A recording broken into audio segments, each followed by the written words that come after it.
got a beard and it's looking something fierce. Having beers with my peers and talking rap careers. Reflecting on the years, connecting on the tears. Shipwreck faith ain't always as appears. I'm bringing you fresh music, I'm bringing fresh ideas. I'm bringing you the dudes in the indie music biz. Chilling after shows and talking about the pain with people who learned how to face it and be sane. Sipping on a brew, doing interviews. No topics off the table, but we focus on breakthroughs. So kick up your feet, we're gonna put it in check. You're listening to Brews, Beards, and Shipwrecks. 1, 2, 1, 2, a mic check, stone bounce. Royal Ruckus on the scene just to announce. We got the brews, we got the beards. Tasty interviews for your ears to hear. 1, 2, 1, 2, a mic check, stone bounce. Royal Ruckus on the scene just to announce. We got the brews, we got the beards. Tasty interviews for your ears to hear. Welcome back to Brews, Beards, and Shipwrecks. It's been a minute. We are coming to you for our first proper episode in a very long time. In fact, I don't remember the last time we had a proper episode. July 2025 was the last time we ran an episode, but it was an archive. So as we're jumping in, I'm Jamey Bennett, a.k.a. Chun J from Royal Ruckus, and I'm here as always with my man, Nomadik Vagabond. Man, it feels good to be back behind the mic. It's like as soon as we hit record and I heard that familiar recording in progress. Yeah. I was like, man, has it really been this long? I know. Well, as we have a tendency to do this though. It's probably mostly my fault. We come and we do a few episodes, we tease everybody, people start listening again and then we disappear for a while. And then when we come back, we've done this a couple times where we have a catch-up episode. Mm-hmm. So let's ping pong. Let's go back and forth a little bit. Let's do some updates about life since we've been gone and all that stuff. But before we get into all that, before we get into the heavy lifting of that, I want to check in with you. And I see a beautiful color there in a glass, and I'm curious, what is in your glass today? So I'm drinking Rodenbach Classic. Nice. It's a Flanders ale, so it's a kind of a sweet tart. I really love these because it does say refreshing Belgian sour ale. They do have a couple different tiers. This is their base tier. Of course, I had to have it in the Rodenbach glass. That's all nerds do. But what I like about this one is, like, even though it's tart, it has a sweetness that kind of go with it. And it's also they're low ABV and super digestible. So it's one of those ones where you could have a few of them and not feel full. Whereas how we know, you have an American IPA or something, and it's like you got one, and you're like, dude, I feel like I just ate a loaf of bread. Oh yeah, liquid bread. That's what I would call beer in my heavy beer drinking days. Mm-hmm. I think some of the monks, I don't know about Orthodox monks, but Western monks would do the beer fasting. Yeah, that sounds kind of fun. I agree. Maybe we'll have to hit up a monastery, an Orthodox one, and see if we can get them on board with it. Maybe that could be a whole an episode. Should we have a beer retreat? Oh, I like that. What about you? What you sipping on? You sipping on something? Yeah, as has been my custom, I'm having another athletic beer. I am sipping on the hazy, they call it the Free Wave. Oh yeah, that's a good one. Really good one, man. They've got a dark ale that's really good. Yeah, I've tried basically any of them that I can get my hands on, and I really love everything they do. Right now, I've got quite a variety here too because I'm on I get their subscription, so I get it delivered to my house, and then also, we actually saw it at Whole Foods, like $15, $16 for a 12-pack, which is mind-blowing prices. Today's standards. So we picked up some there. So I'm pretty well stocked right now. But I've got a coffee stout in there. I just wouldn't drink that tonight because I don't know how much caffeine's in there and stuff like that. Well, it's funny because there's a local brewery out here called Steeplejack, and they did they came out with a non-alcoholic line, and so they had a coffee stout that I picked up, and it was delicious. But then my wife, she's like, "Well, if it's non-alcoholic and it's got coffee in it, is it gonna keep you awake?" I'm like, well, we'll find out. You know what I'm saying? Yeah. Did you seem to feel any caffeine impact or? No, I think it all depends on how they do the coffee, because some people will they'll brew the beer with like coffee grounds, and then some people will just add cold brew after the fact. Okay. So I think it kind of depends on where the coffee comes in on the brewing process. Yeah. Yeah. I made a couple of coffee stouts back when I was a beer brewer, and I'm pretty sure I tried both methods. I could not tell you which was better, but I do remember there being at least one of the coffee stouts I was pretty proud of. And then there was another one I did. I remember it being a little bit thin. You know, the mouthfeel wasn't even right, you know, so yeah. But I haven't brewed in a very long time. Now I just sip on the brews. But I do love coffee, and I love that we cover coffee on this show from time to time as well. Yeah. But you know, the coffee stout is like the perfect matchup there. Yeah, it is. And the great thing with the non-alcoholic one, and this is what I have to remind myself because I don't ever think to have a beer in the morning. But yeah, I have these athletic beers that are I don't know if they actually technically would be a stout or a porter, but it's a dark beer it's a coffee dark beer. And, right. And I need to be having one in the morning because that would be a great way to start the day. I've done that before, like, you know, like on one of my days off, like in the morning, I had a cigar in one of those non-alcoholic coffee stouts, and it was fantastic. You know, refreshing. It's like a cold brew, but just fizzy. Well, speaking of cigars, you know, we're on opposite coasts, but we both have beautiful evenings. We do. And we decided to do something we've only done a couple of times on the show, and that's have some cigars. Yeah. Do you have anything in particular you're smoking that you want to talk about? Well, I've got one that I just picked up today, and I don't know what the wrapper, filler, and binder is, which I have to look up, but it's from Blackworks Studios. It's a subdivision of Black Label Trading Company. Ovea Negra is the rolling factory in Nicaragua, but this one, it's got a nice closed foot on it, so I always like to do a soft flame to get more of that wrapper. But yeah, I love what they do, and they just re-released this one. This is the first time in 5 years, so I was pretty excited about checking it out. Yeah, dude, that's awesome. That's definitely one that if I'd been shopping next to you, I probably would have just copied you. I picked one out, and I don't remember when I bought this. I have a little humidor, and I don't smoke cigars very often. So the tricky thing there is, you know, making sure they stay moist enough. This one was a little crispier than I want it to be. So I think I need to pay a little more attention to my humidor. But this is from the label says Hellion Devil's Due. And I don't know anything about it, except it looked short enough to smoke in the time of a 1 hour podcast. There you go. And it looked really good. So, you know, I sometimes, you know, because I work in the insurance industry, as you know, I go to golf tournaments and things. They're giving away free cigars that have, you know, labels of some company or something. The free ones are not as good as these, right? And that's the problem with my humidor. I have quite a few of those promo cigars. So I had to make sure I represented with something good tonight. Well, as what I found is I had a little, like, say, desktop humidor, like kind of one of the wood ones. But what I've transitioned to is you can get some, sometimes you can just use Tupperware. People call them a Tupperdor. But then you just get there's a company called Boveda. And you get little two-way humidification packs. All right. And then you get your little hygrometer so you know what your humidity's at. But then you throw your sticks in there, you throw the pack in there, and it's good for like a year. And nice. then it helps keep everything perfect, and you just check your humidity. And that's what I found. So that's dope. Yeah. I like that a lot. Well, I got one more question for you before we get into the reason for our gathering today. Although I guess we gather for this stuff too. I want to talk about our face fur. You have done something different, and I can't quite put my finger on it, except maybe there's slightly more grooming or you know, whether it's brushing or trimming. What are you doing to your beard these days? It's making it look a little different to me.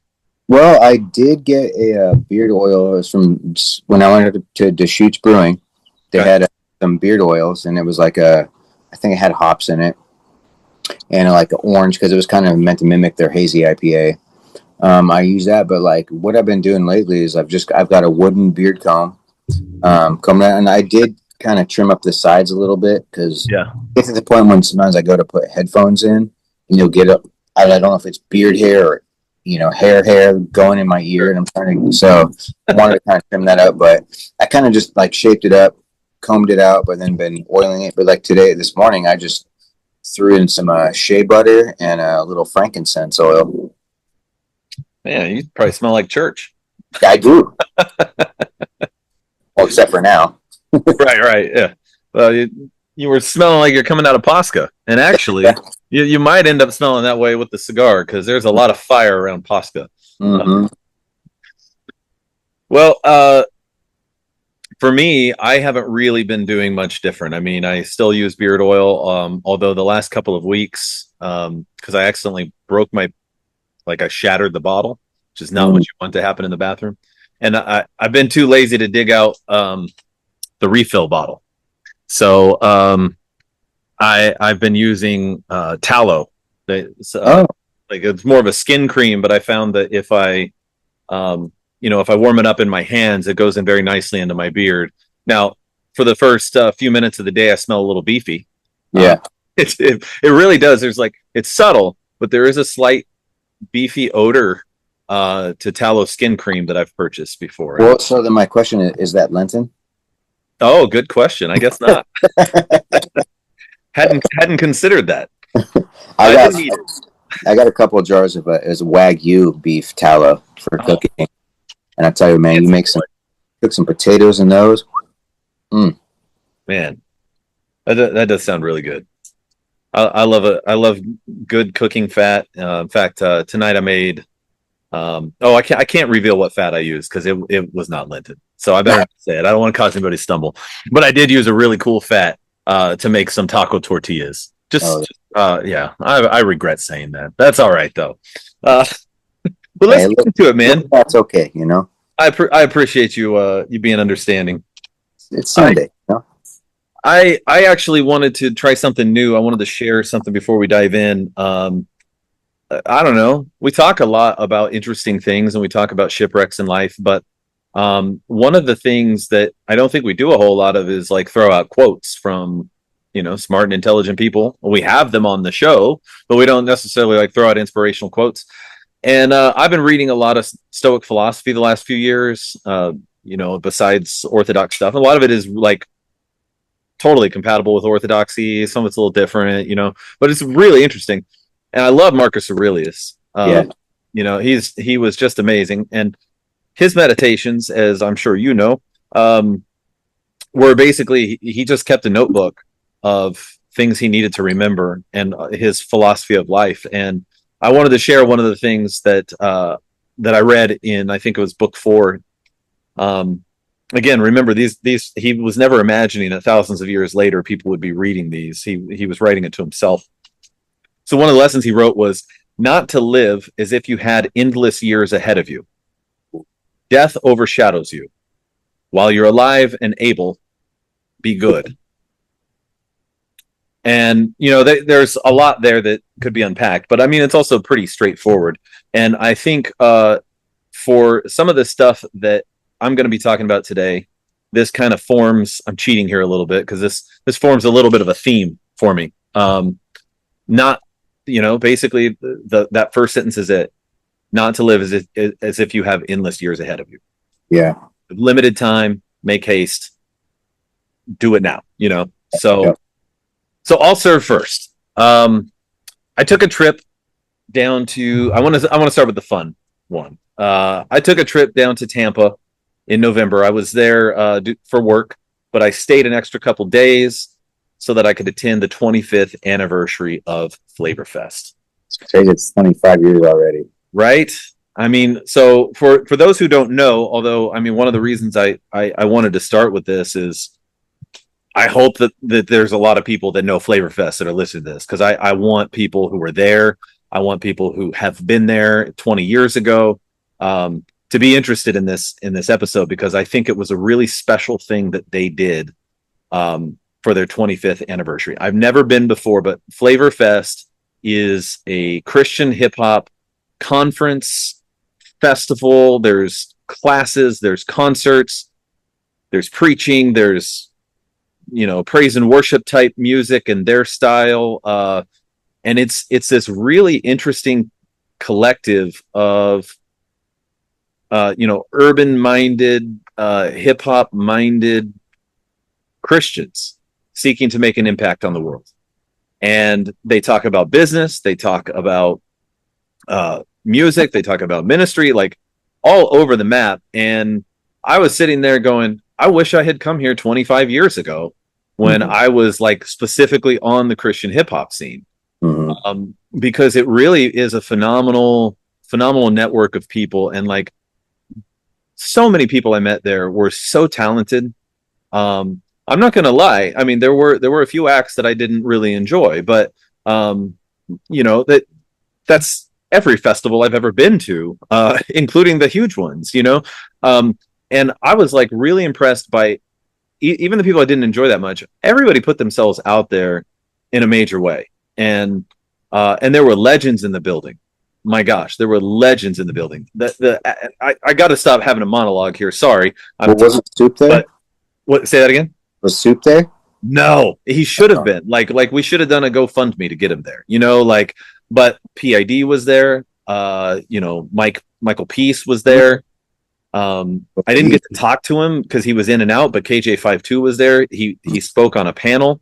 And it was a trip. There were just and Mike Peace, like they gave him like a lifetime achievement award, and there was some really cool respect given in the game to other people. But I gotta say, as a PID fanboy, for pretty much my whole life, they were the highlight. Seeing them perform was like, and these guys, like all of us, they're getting older. And they're a generation up from us, but like, dude, they can rock the freaking mic. Well, bro, even the few new tracks that they've dropped, I'm like, they're still, I'm like, lyrically, I mean, it's to me, the sound is updated enough for it's not just old like us, it's like younger cats peep it out, I'm like, they still like, man. I mean, dude, Fred, man, just hearing that guy whenever he talks, he's just like one of the most like sweetest, humble. Like I've never met him, 100%. But just sweet, humble. Like he's one of those people like you just like, dude, I want to be around that man. You know what I mean? You really put your finger on it there. That's exactly how I felt at Flavor Fest. And one of the things I love about a conference, and I don't just mean like music. This is true of my business conferences and stuff. You have multiple encounters with the same people, and they're often very short encounters because you're all at the same conference and you're all doing different things. Right. But by bumping into each other multiple times, in a sense, it almost accelerates the relationship a little bit because there's a little more banter that is necessary in the brief moment. That you can almost feel like you're getting to know someone. You're not necessarily. You need to truly spend time with people to get to know them. Right. But I loved it. Every time I ran into him, he made me feel like I was like the most important person there. And I bet I wasn't the only person he made feel that way. Right. And that's a special skill, and that's a special characteristic in a person, I think. So major shout out to Fred. I mean, there were times that he would grab me and would introduce me to people, and like, oh, who am I? And like these guys were legends of Christian hip hop, and the biggest, among the biggest names in the room of people that everybody knew who they were. Yeah. So I was just thrilled to be there. Like 12-year-old Jamey would just have peed himself, another one that was really good about this was meeting Urban D, because I'd never met him before. And I figured out why, because he started a few years. I guess we were breaking onto the scene at similar times. He was a little bit ahead of me, but our paths never crossed. And I figured out part of why is he became a pastor, right? Yeah. So he's a youth pastor and a rapper and doing all these things. And one of the things that I should say this for those who don't know Flavor Fest. One of the things that makes this unique is it's hosted by a church there in Tampa that is like a hip hop church. Mm-hmm. And for guys like you and me in the Orthodox world, this is a weird matchup for us because. Well, before I became Orthodox, when I heard about it, I'm like, that sounded so dope. Well, there you go. So yeah, yeah. So our services are just a lot different, right? And the entire way we approach it is different. So there were some areas where I was like uncomfortable a little bit, but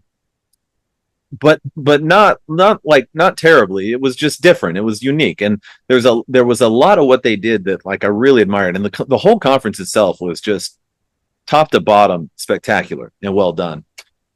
But so where I'm going with this is part of the reason why I brought in the orthodoxy and the discomfort is, you know, I was not orthodox when I was on the Christian rap scene. You know, this is a conversion that happened long after I really walked away from. I'm not saying I don't listen, but but I'm not actively on that scene specifically. I'm not playing churches anymore or anything like that very much at all. Now that I'm Orthodox, I go back into these spaces and feel like, gosh, it's been a long time since I was here, and I don't relate as easily. Yeah. Well, I figured out Urban D is Greek, and I was like, you know what? I wonder if he has any Orthodox family. So I asked him. I asked him if he had an Orthodox background at all, and he said, "Yeah, my family was all Orthodox, and then we became Christians." Mm-hmm.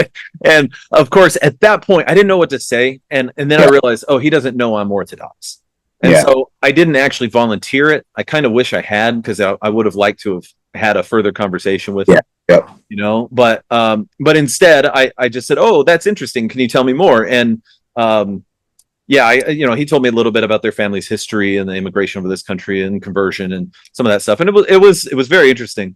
But I didn't really have anywhere to go with that, except to say that like he was just a really cool guy that I'd never met, and he was super friendly to me. And the amazing thing is that 25 years, and they're still going strong. I mean, that's legacy right there. Yeah. Well, and you can tell he definitely he has a heart for the people, and that's why he keeps going. Yeah. You know, I mean, that's pretty cool. Not a lot of people can say that, you know? Yeah. Well, and they gave a little glimpse into some of the things the church does in the community, and like how many people have been helped, and like even practical stuff. They've got like budgeting workshops for people that are coming from, impoverished backgrounds, and they're getting financial wisdom for the first time in their life. Mm-hmm. Like that's pretty cool stuff that they're doing, Yeah. Now, of course, part of the reason I was there was to be a fanboy, but I was also promoting the new Royal Ruckus record, Let's Be Together Today. And it was weird because it helped me to realize how much has changed in the music industry, because I didn't have any CDs of the new one to hand out. I did bring a bunch of old CDs, and I did give out a bunch of CDs to people who wanted them, and I gave out T-shirts as well.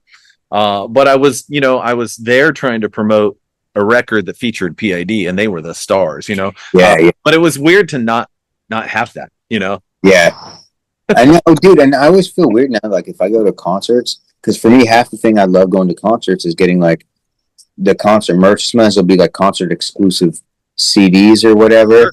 Yeah. If I go to a show now and there's like no merch or like no music, I'm like, yeah, what's going on? I'm like, I did pay to go to the show, but like for me, the merch is part of it. You know what I mean? Yeah, 100%.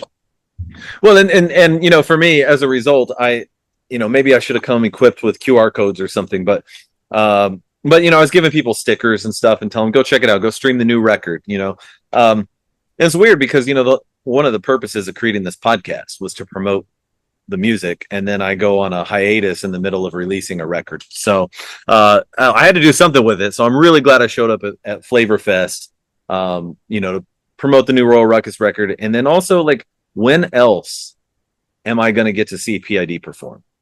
Yeah. Thanks. Yeah. So enough of my music update.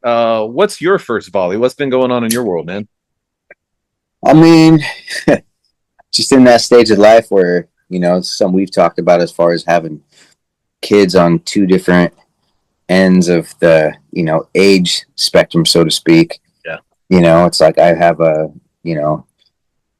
soon to be 21-year-old and soon to be 19-year-old. Yeah. And just kind of trying to balance that thing as far as like they're young adults, kind of trying to kind of guide them, but not can't tell them what to do, but I can kind of help them a little bit, but kind of nudge. Yeah.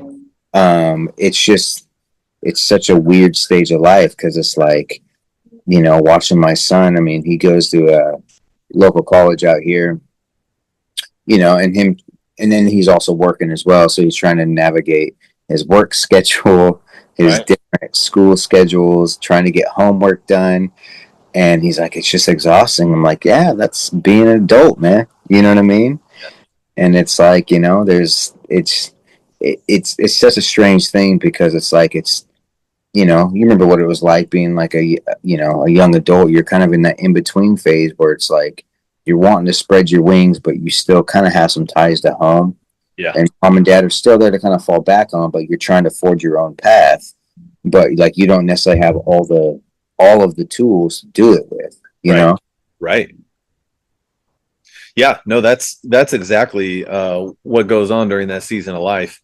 Now, it's funny to hear you talk like this because I did, you know, obviously live through the same season of life that your son has. I'm a long way off from living as a father, and so the contrast there is so funny to me because I'm thinking of the conversations I have. My son talks about his work, and he calls it work, but it's like his coloring pages. You know, he's got certain coloring books he likes to take with him, and he takes it very seriously. But it's like a world apart from the conversations you guys are having. You know? Yeah. Well, and it's like, you know, and then like I remember when they were younger, I'm like, oh, when they get a little bit older, we'll be able to have these conversations. It'll be easier, blah blah blah.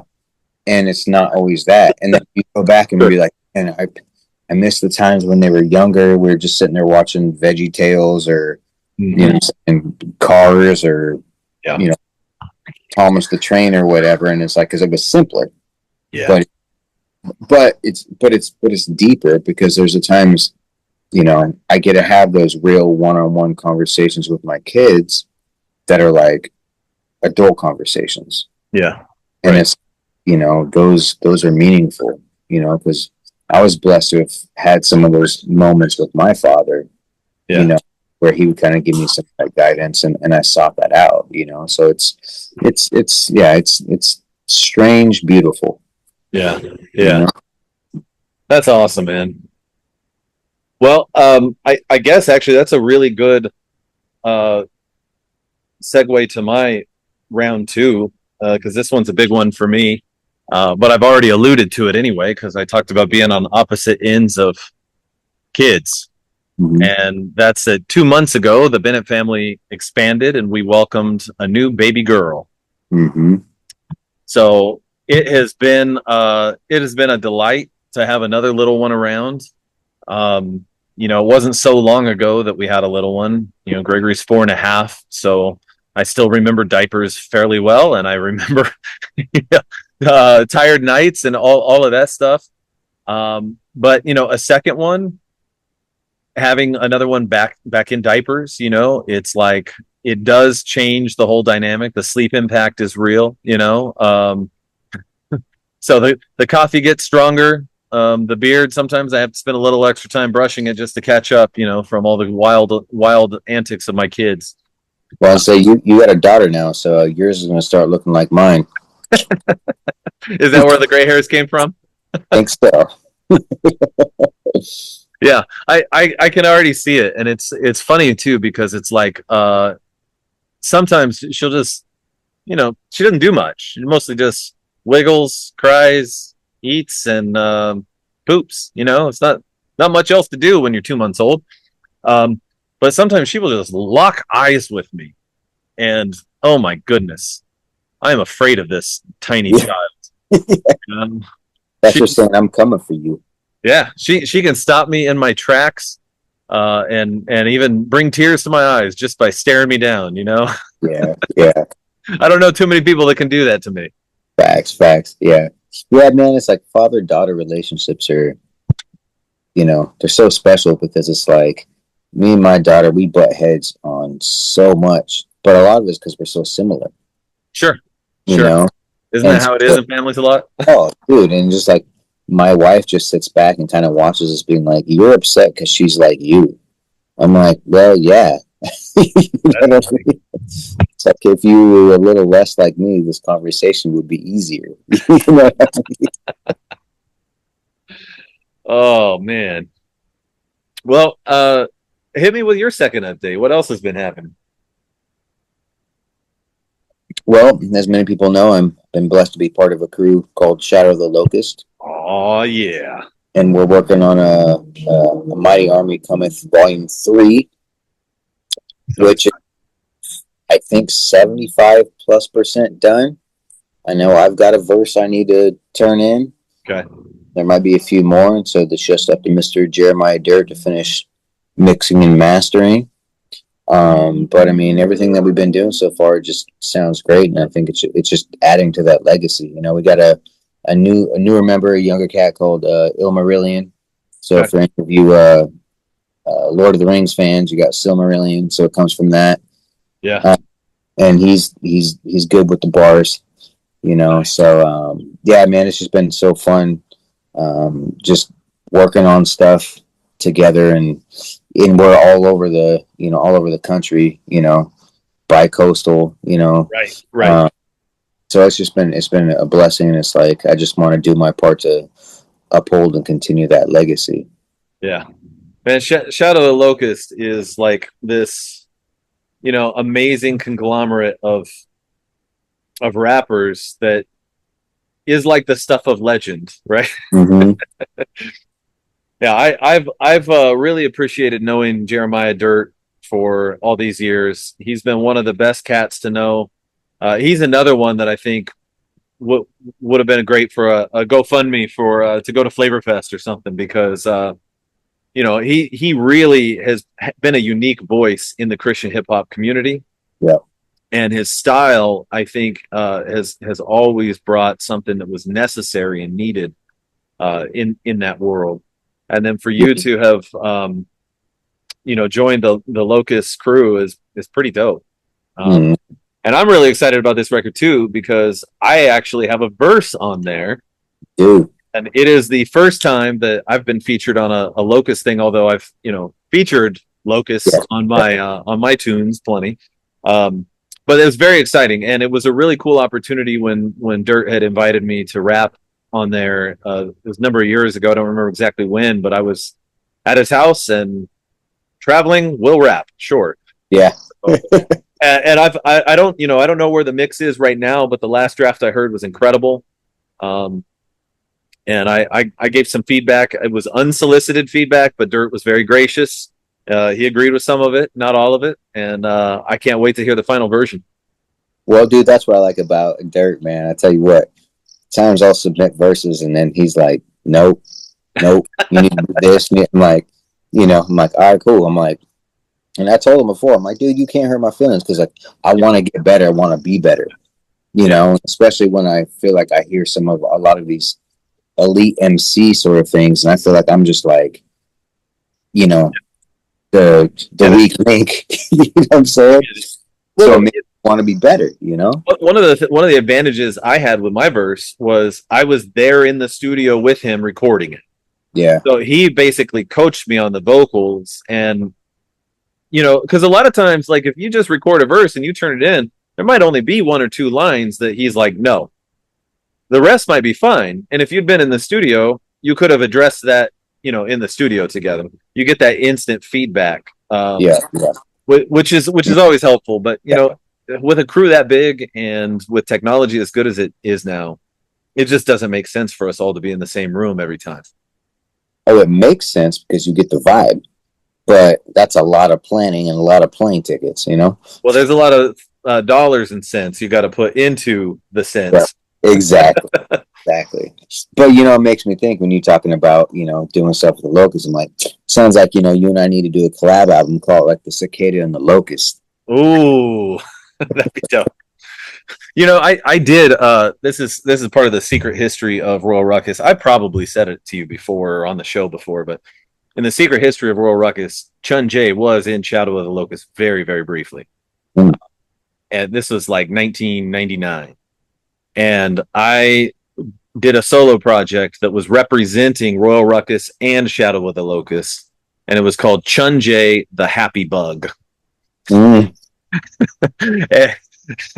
And it was just an EP, and I was going to do a full length. And, basically in the midst of all of that, we started talking to record labels, and I got real serious about Royal Ruckus specifically. And the formal affiliation just kind of fell away. But it actually makes sense because I never really fit the Shadow of the Locust. I mean, rap is a spectrum, and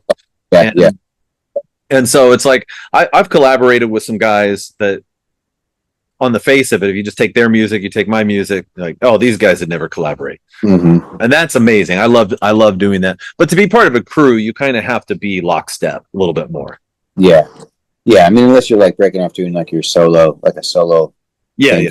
But yeah, and I think that's the thing. It's like, and I totally see what you're saying, because I mean, Royal Ruckus is like, it's like Kid and Play. You know what I mean? Right. Yeah. It's like it's like Bernie Mac. Don't add Kid and Play to Wu-Tang. Yeah, exactly. And I grew Fresh up on Prince doesn't belong in Wu-Tang. No, but they have their lanes and they're still respected. You know what I'm saying? Like you're saying, it's the spectrum. But there's those times when you get Chunjay on the right track, and I'm like, okay, this dude's barring out. This is the Chunjay I want to hear. Bring this out more, please. Thanks, Thanks.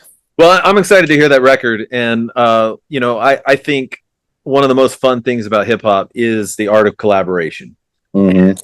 That record not only has a massive crew on it, it also features a bunch of artists, and so like it is a collaboration, an epic collaboration. Yeah, it's probably a good thing that Dirt is kind of the center of the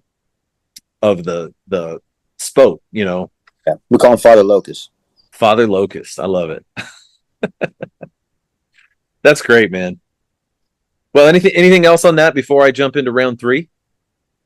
No. I mean, Lord willing, it'll get completed soon and hopefully be up. I mean, it'll be up this year, I'm sure of it. Sure.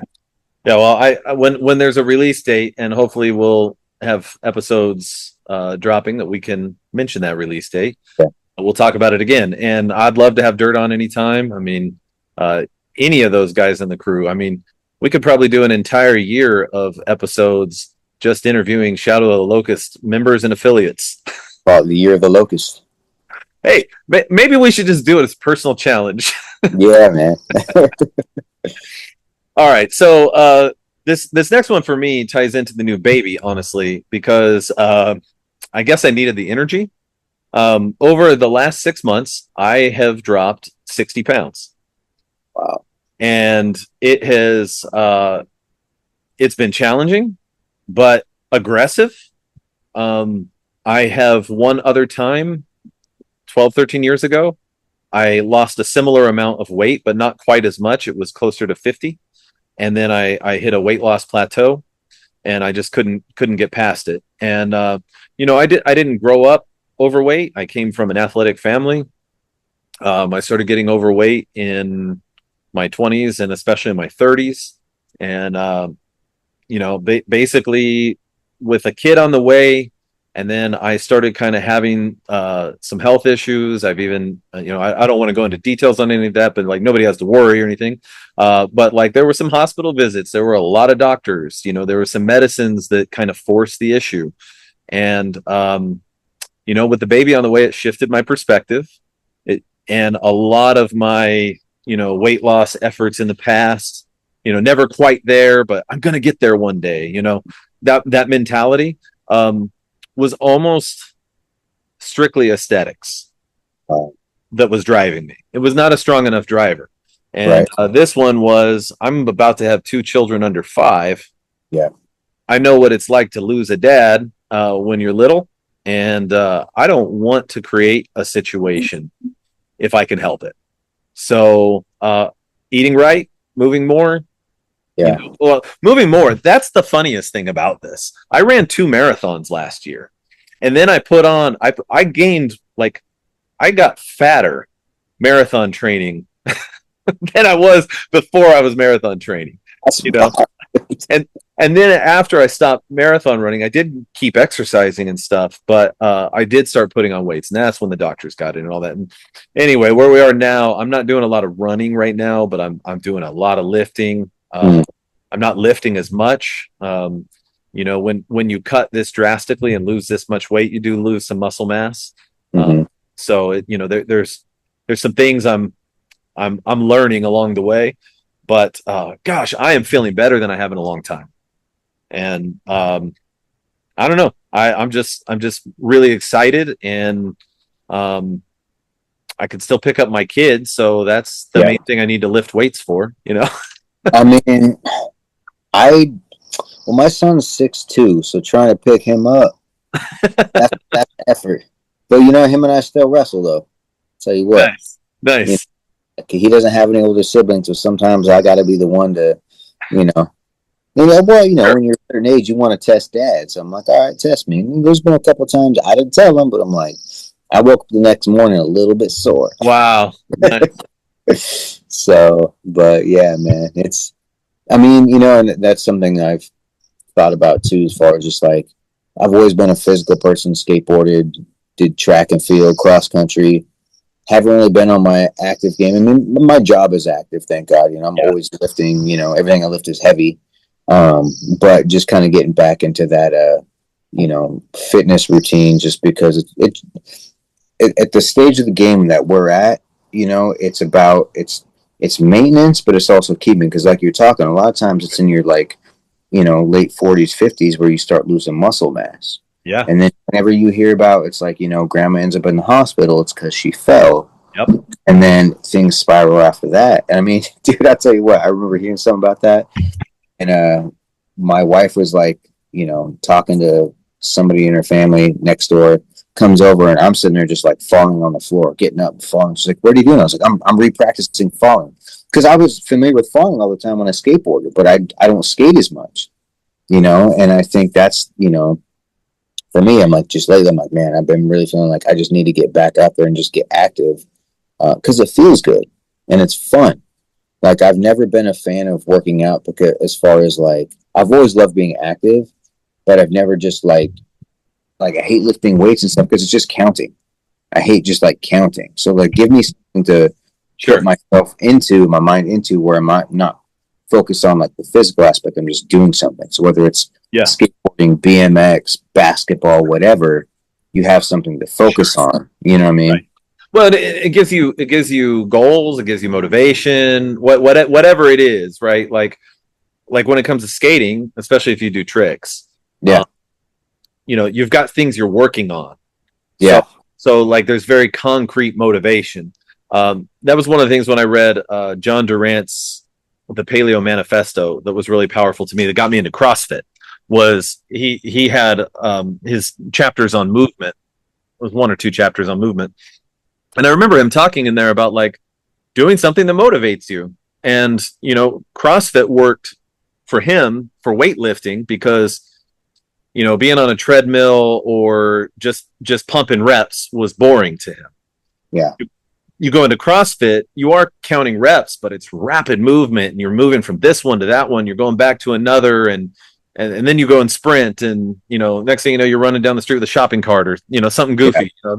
They do in CrossFit, and it's fun, it's active. You got a board. You're competing against other people, even though it's technically just a workout. It gives you the motivation. So I get that. And for me, that's also the same thing. Like, I hated, like my whole family, we were running. I hated running when I was a kid, but I loved skateboarding. Yeah. They're both physical, but one got me excited and was fun to me, and the other felt like a chore. Now, my relationship with running is a little different now. Having run 2 marathons, I actually think running can be very rewarding and even therapeutic. Yep. But right now, you can't get me to run. I'll run like a 400 or something, 400 meters. I don't want to run 4 miles right now either. But I need to. I need to Yeah, get. I mean, dude, but sometimes you Are you, are you there? then walk and then sprint and then walk. You know, You froze up. I don't I'm know like, if you got it recorded. Can you but can you repeat it? Because I missed the last thing or two you said. I was like, there's times as far as like, you know, even walking is good. You know, there's times like if I'll even just like I'll do some I'll walk and I'll do like a little sprint and then just walk and then sprint. You know. Yeah. Yeah. Well, hey man, why don't you bring us home with your final update? What's your final catch up? I mean, my final catch up is basically I'm in the process of getting a new job. Oh, okay. I was approached by a local brewery out here to be their local this area sales rep. That's dope. And you know, much Congratulations. preparation.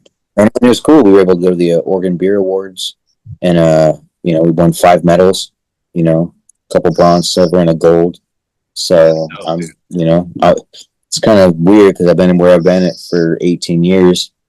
You know, but I'm just at a stage in my life where I need something new, and I feel like this is going to be a good thing for me. You know. That's dope, dude. Yeah. Congratulations, man. Yeah. Hey, and you know, it's funny because I was starting to think tonight when I was cooking tacos. I was thinking of what I was going to drink, and I thought, you know, what good is being a host of a show called Brews, Beers, and Shipwrecks if he doesn't drink any beer except athletic and other non-alcoholic beer? Well, you can keep representing so that we can keep beers as our or brews as our first name. Hey, but you know what? At the same time, it's like you said, like just maybe start getting different non-alcoholic beers besides athletic.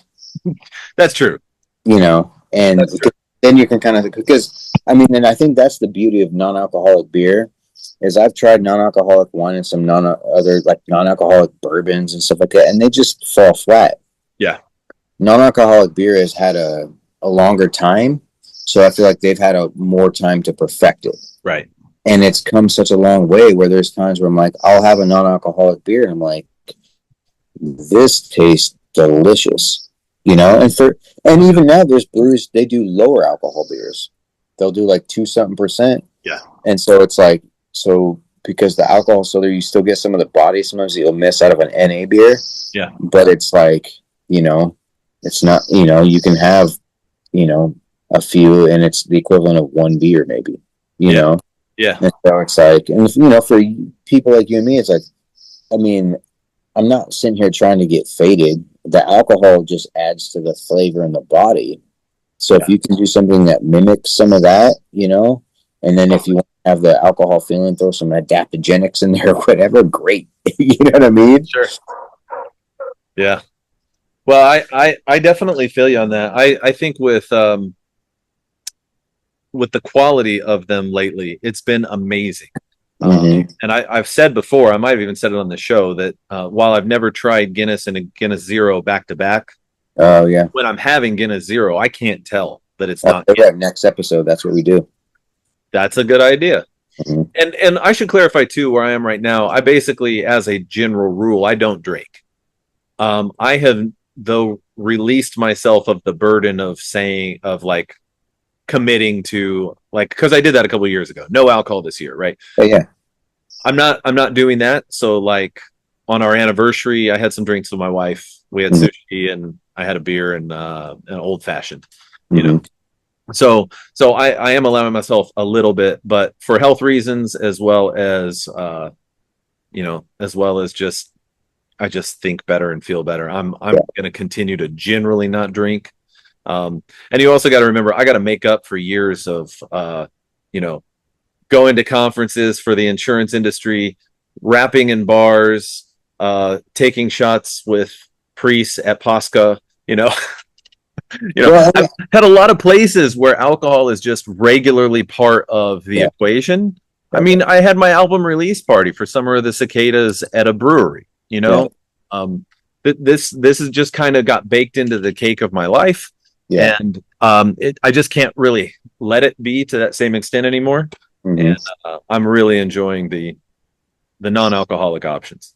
Well, and I mean, and the other thing is you've got young kids. Like I didn't get into like beer, wine, and stuff until I was like 27. I mean, when I was, in my early teens, partying, woo hoo hoo, 1.5 beers, and I was like tossed, Yeah. But and I thank God I didn't, because like I was able to be present when I had young kids. Yeah. But now being on this other side of life, I'm like, dude, my son's about to be 21. I'm like, okay, cool. Like we can have a beer and a cigar together. Yeah. You know what I mean? Or he's probably playing something else, but it's just kind of cool. But I mean, I think when you take time away from things, sometimes dude, there's even times where like I don't want to drink coffee for a while, just because I'm like it loses.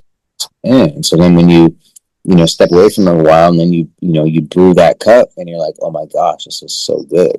You appreciate it more.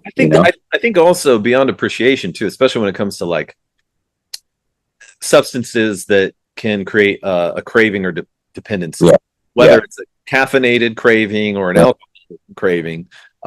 You can still create a dependency, and taking a break from those things, I think, is always a great idea. It's just another form of fasting, just fast from something for a while, and especially if you're having negative effects. So I've got a buddy down in Miami who told me that basically he got one of those ring things that does like health stuff. Oh yeah. Anyway, it started tracking his sleep, and he started noticing a pattern. If he had a cup of coffee after 2 p.m., his sleep was always terrible. And he wouldn't have noticed that if he hadn't started logging it. But is he in his 40s as well? Is he doing what? I said he's in his 40s as well. Yes, he is. Yeah, that's the name of this episode, right?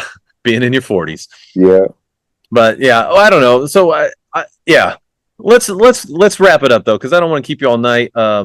We've talked about a lot of good stuff though, and I think it's a fun way to kind of wiggle our way back in. I would like to have some more episodes this year. I'd like to do a better job this year than the last couple of years, and I think maybe we do something with these videos as well. We haven't emphasized that very much, and I think if we get some some of the guests like we've had before, whether we're talking rappers and I'd love to hear from our listeners too, like what do people want to hear? If they want more rappers, we'll bring more rappers. But also I was just thinking the other day about that episode we did with like Mike Landsman, where he was talking specifically about his work as a chaplain, and gosh, we've had some really cool conversations, and I miss having those. It's almost like we need like a Brews Beers Areopagus crossover. That's an interesting idea. Very interesting. But when you think about all the things we've talked about, I thought this was a really good catch up, because there was like a little bit of the joys of life, but also a little bit of the shipwrecks, and really what this episode or what this show is all about, in my mind, is about finding ways to achieve sanity in life, even when things are challenging, difficult, stressful, and like even making a new record can be stressful. Yeah. A new job can be stressful, even if it's exciting. There's just a lot in life that we're all dealing with, and talking about how we navigate them, and having a laugh at the same time, I think is worth it. Well, and I feel like it's like you're saying, like even some like the non-rap people we've had on the podcast, just sharing their story and stuff. It's so beautiful, because it's like, I mean, for a tagline that we have with the podcast, everyone has a story, right? Yeah. And it's cool to be able to share with that, because sometimes like it's a form of therapy to a degree, to be able to just sit and talk with somebody who's like, just listening and wanting other people to hear your story. Yeah. It's pretty cool. That's pretty cool. Yeah, totally. Well, one thing I want to do as we close, I guess, is there anything you want to plug? Any socials? Anything you want to mention? No, I mean, y'all know it. Brews Beards on Instagram. Just Jamey, Nomadik Vagabond, Royal Ruckus. We'll put it all in the show notes too. Yeah. But one thing I do want to encourage people to check out is brewsbeards.com. Now, in the past, this has always just gone to an archive of our show. And and that is not where it goes, although there is an archive there. So I now have a Substack, and I haven't developed it yet, but I am developing it, and I'm not kicking Clayton out. I want to just clarify. It says Jamey Bennett's Brews, Beers, and Shipwrecks. Now, this is maybe I won't keep that forever, but this show is me and Clayton. This is not just my show anymore. It's our show. But the title I'm going to steal for the Substack and let the Substack be something slightly different. So the Substack will include this show as part of it, but it's going to include a lot of the other stuff I'm into. And I'm going to start posting hopefully regular content there. Old interviews, old reviews, news, updates, it won't be too crazy. No more than once a week, but probably a little less than that. But I'm excited about what's going to go on there in the future. And then also, like, when we have special episodes on here, like if we have a really cool guest, I don't think I've told you this part of it, Clayton. Like, I think it would be great to have, extra content on there, and with how good AI is now, we could probably even get a transcript, and like a transcribed interview with like Soup would be dope. Yeah. There, like the Brews Beers magazine. Right. Yeah, exactly. We could easily turn something into a little mini article about it or something. So anyway, those are the things that I want to do with that. It's just a matter of carving out the time. I've been really, really involved in this project, simplyorthodox.info, which if anybody's interested in the Orthodox side of things, please check that out. But I've been so involved in that, but like, I'm getting really close to being able to have scheduled up like a year's worth of content there. So I'm like way ahead. So I'm ready to start tackling some other projects, and I have missed I've missed the hip hop world with the exception of my time at Flavor Fest that really reignited the flame in me. And I just had other stuff going on and had to clear my breath and get things in order to be able to come here and have an episode with you again, man. Yeah. Well, one more thing on for you. Please. You've got 2 EPs out, right? Is there a third one? Is it going to be a trilogy? Yes. So there is a third one coming, and that also was something that because of the health stuff I just paused. But it's mixed. I do need one more run through on the mix. There's just a couple notes on a few songs, but it's there. I'm probably sliding in one more song with my boy David Matthews for the Orthodox Nerds. That's the son of Frederica Matthews Green. Yeah.